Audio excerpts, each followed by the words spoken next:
Please try and ignore my dog snoring. I was trying to do it without that, but I can't, so we'll have to just ignore it. So a really good thing that helped myself and some others that I know, including our son, to dissolve some old patterns and heal emotions trapped in the body was an idea that came from A New Earth by Eckhart Tolle that I read many years ago, and he calls it the pain body.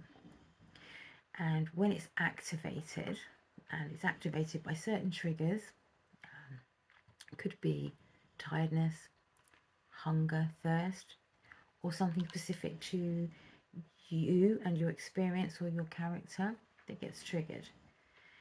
And it is unexpressed emotion trapped that comes up, and it kind of takes over your body mind, and it's feeding off of other energies. It's looking to feed off similar energies, so it's looking to trigger others around so that it can feed itself and grow stronger and stay. So we all know it. In one extreme or another, we would have all experienced this, if not in ourselves, then in others, where we don't recognize them or ourselves at the time.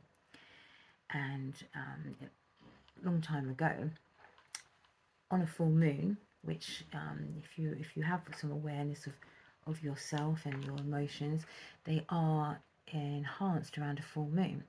And many years ago, if a crime was committed on a full moon, then they would be more lenient, because one is not oneself, hence the term lunatic.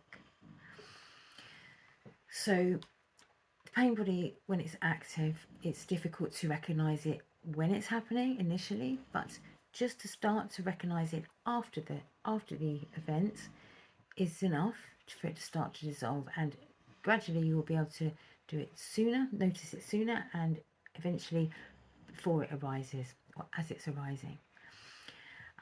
So what he suggests in his chapter on children, it doesn't matter if you haven't got children, but if you have, I highly recommend doing this with them, is to wait until an episode has passed, and then to talk about it.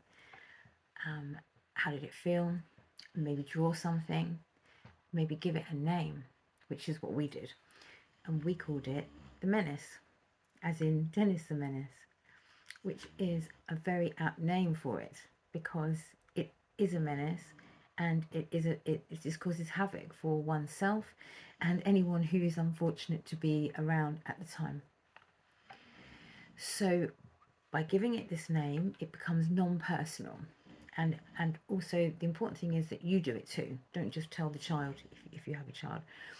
It's them, it's you too, because we are equally human. Some of these things we are born with, we carry them down from previous generations. An example of that is an experiment that was done on rats, which I don't agree with, obviously, but the experiment was to keep the rats contained, and if they tried to get out of their cage, they would be shocked. But the point is that when some of these rats had babies, the babies acted in the same way. They wouldn't leave their cage for fear of being shocked, even though they weren't there during that experiment. So that's just one example, and it just shows, I mean, can you imagine the things that we carry down with us from previous generations? So we are equal in this. No one knows better, and no one is right or wrong. It's just recognizing and being honest. That's the important thing. So with our son, we were able to identify it as the Menace initially after the case, and later on before when it was coming, and now it's rarely there.